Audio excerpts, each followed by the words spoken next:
probably, is it a strong team, good team tonight? You All guys- teams are good. It's the best teams in the world who are here in America. Right, Johnny, you think? Best teams in the world are here. That's well, we raised the American flag for you guys today. Well, It's quite a historic day. Looks nice out there, doesn't it? Beautiful. Even you agree, right? I think so. Do you agree? No. Most of you agree. So, do you have any questions, please? Do you know the latest on the evacuations out of Israel, Mr. President? Have No. you been updated on that? No, we're having a meeting in an hour. Have a meeting downstairs in 1 hour. Yeah. Mr. President, on Iran, if regime change does happen there, if the regime falls, do you have a plan for what you think would happen I there? have a plan for everything, but we'll see what happens. Got a ways to go. They should have, look, they should have made the deal. I had a great deal for them. They should have made that deal. 60 days we talked about it, and in the end they decided not to do it, and now they wish they did it. And they want to meet, but it's, you know, it's a little late to meet, but they want to meet, and they want to come to the White House. They'll even come to the White House. So we'll see. I may do that, but it's a shame it could have been done the easy way. Do you think the regime there could fall? Sure, anything could happen, right? Of that, sure, that could happen. Yeah, Mr. please.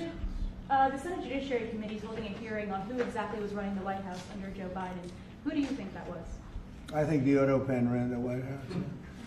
You know, we have an auto pen president before me. I think it's one of the greatest scandals in the history of this country, one of the biggest scandals.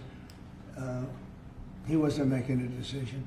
He was never for open borders where people came in from all over the world, from prisons and gangs and drug dealers and all of that, the mentally insane. He was never for that. He was never for open borders, and he was never for, if you think, he was never for transgender for everybody, or men playing in women's sports.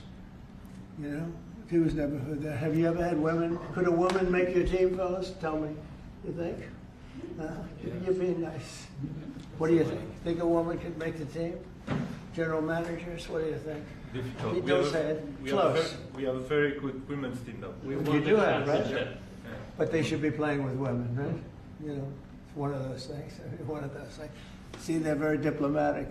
As you're making your decision on Iran, obviously there's been a change from when you were pursuing a diplomatic negotiation. Yeah. Now you seem very open to the idea of potentially taking U.S. action. Obviously you're not going to tell us that. Can you walk us through what contributed to that change, how you got to where you are in making your decision now? Well, I think it started the first night. I mean, you know, that first night was devastating. And it really knocked the one side off, as you know. It was a devastating evening, day. And it's pretty much proceeded that way. I have a meeting in the war room in a little while, situation room, as some people call it. So we're going to meet. We're going to see. We're in the midst of it's a terrible thing. I hate to see it. I hate to see all that death, so much death and destruction. But death primarily. That's what I hate to see. Does that mean you haven't made a decision yet on what to do? Or I have ideas as to what to do, but I haven't made a final. I like to make the final decision 1 second before it's due, you know, because things change. I mean, especially with war, things change with war. It can go from one extreme to the other. War is very bad. There was no reason for this to be a war. There was no reason for Russia, Ukraine. A lot of wars there was no reason for. You know? You look right up there, I don't know, see the Declaration of Independence, and I say, I wonder if you know, the Civil War, it always seemed to me maybe that could have been solved without losing 600,000 plus people. So a lot of, it's very sad to see. It's very sad to see what's happening. But with that being said, I would say right now, Israel, from the standpoint of winning a war, is doing pretty well. Yeah, please. Mr. President, in your meeting today with the Chief of Staff of the Pakistani Army, did you talk about Iran? Did that come up? Is there anything you can share from that meeting? Well, they know Iran very well, better than most. And they're not happy about anything. It's not that they're bad with Israel. They know them both, actually, but they probably, maybe they know Iran better. But they see what's going on, and he agreed with me. The reason I had him here, I wanted to thank him for not going into the war, just, you know, ending the war. And I want to thank, as you know, Prime Minister Modi just left, just a little while ago. just left. And we're working a trade deal with India. We're working a trade deal with Pakistan. And they were both here. But I was with Modi a few weeks ago. He was here, actually. But now we speak to him. And I'm so happy. There was a deal that two smart people, plus, you know, they have people on their staff too, but two smart people, two very smart people decided not to keep going with that war. That could have been a nuclear war. Those are two nuclear powers, big ones, big nuclear powers, and they decided not. So I was honored to meet him today. And if I can, on FIFA, sir, and for anyone who may want to answer, how has the travel bans from certain countries affected fans maybe coming in for the games, or is that not a consideration Johnny, at all? go ahead. Yeah, no, it's not a concern for us. For the games now in the Club World Cup, everything has been done in a very smooth way. We have an excellent collaboration, of course, with the president, but with the task force in particular. For next year, the World Cup, we have one more year to work, and the learnings that we have this year with the Club World Cup, which is historic, I say this to all the Americans, because it's the first ever Club World Cup, and it's played in the United States of America. So the learnings we'll have for this will apply them next year. And they're largely sold out, so But I don't know. everything is great. I don't think he's too worried about the travel ban. He doesn't know what the travel ban is, I don't think. Johnny, tell me what the travel ban is. He doesn't know what it is. He's largely sold out. Like tonight is totally. I've had friends, they heard about this meeting. They said, can you give me tickets? I don't know if I can get tickets. He won't give them to Well, me. we can speak Maybe about it. John will give them to me. Yeah, please. Mr. President, two questions, if I could. One about Iran and then one domestically. With Iran, what's your message to Americans, both here and abroad, who are not only concerned about the U.S. potentially getting involved in another conflict in the Middle East, but worry about the potential for retaliation here at home? Yeah, well, I don't want to get involved either, but I've been saying for 20 years, maybe longer, that Iran cannot have a nuclear weapon. I've been saying it for a long time. And I think they were a few weeks away from having one. And they had to sign a document. I think they wish they signed it now. It was a fair deal. And now it's a harder thing to sign, you know. It's a lot of water over the dam. But, you know, it's very, I say it very simply.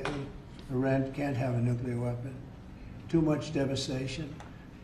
And they'd use it, you know, I believe they'd use it. Others won't use it, but I believe they'd use it. So that's it. It's very simple as far as I'm concerned. They can't have a nuclear weapon. And then domestically, Missouri Senator Josh Hawley came out this week as the lead sponsor of the bill to raise the federal minimum wage to $15 an hour. It stands out because he's a Republican. There's still 20 states that have it at $7.25. Do you support the legislation or the idea? Well, I of haven't raising- seen it. I'd have to speak to Josh. He's a very good friend of mine. That's interesting that Josh did that. I have to think about that one. Some people agree with it, some people don't. You know, some people say it really turns away business. Restaurants close, and a lot of things happen. Other people agree. I'd have to speak to Josh. He's a good guy. Did you see the, For the Iran, the possibility of an Iran deal, is the destruction or the dismantling of the Fordow nuclear enrichment center, is that a prerequisite for a deal? Is that a red line for you? No, it's just something that people talk about having. We're the only ones that have the capability to do it, but that doesn't mean I'm going to do it at all. Yeah, we have the best military equipment in the world. You see that with this fight. We have planes that are undetectable, flying around like, you know, nobody's able to see them stealth. You guys want to be stealthy tonight. You know, you can be stealth, you'll never lose, right? But these are incredible planes and weapons. We have the best weapons in the world.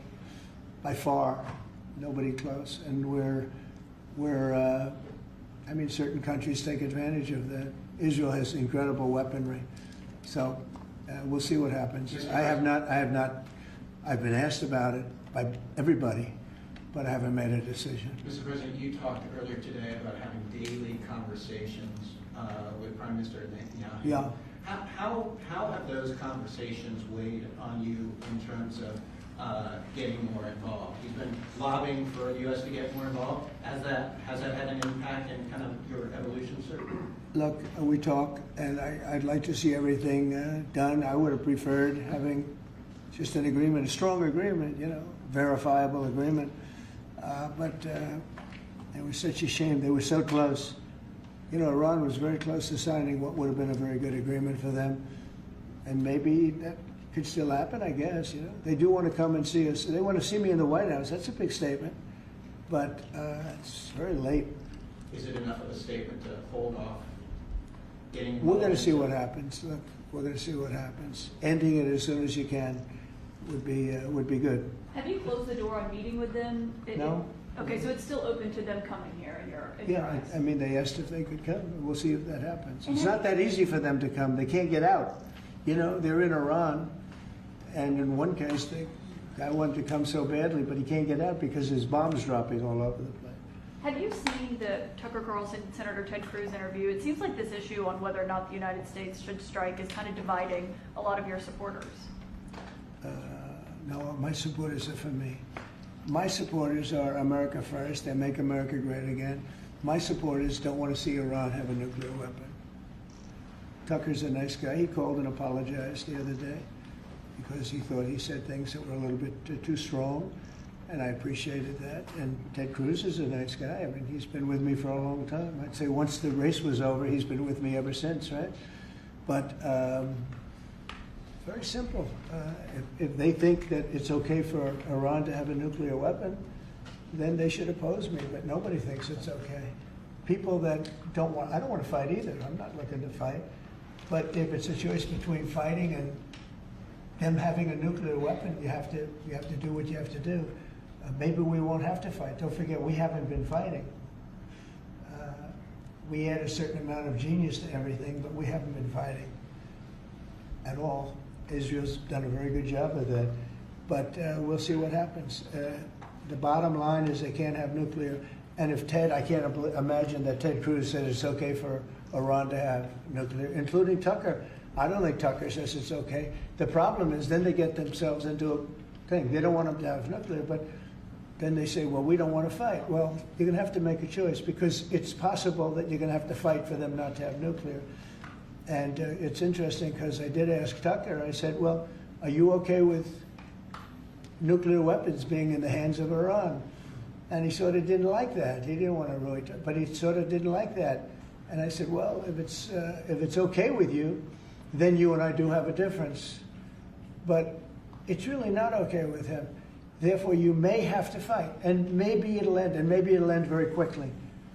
But there's no way that you can allow, whether you have to fight or not, you can allow Iran to have a nuclear weapon because the entire world will blow up.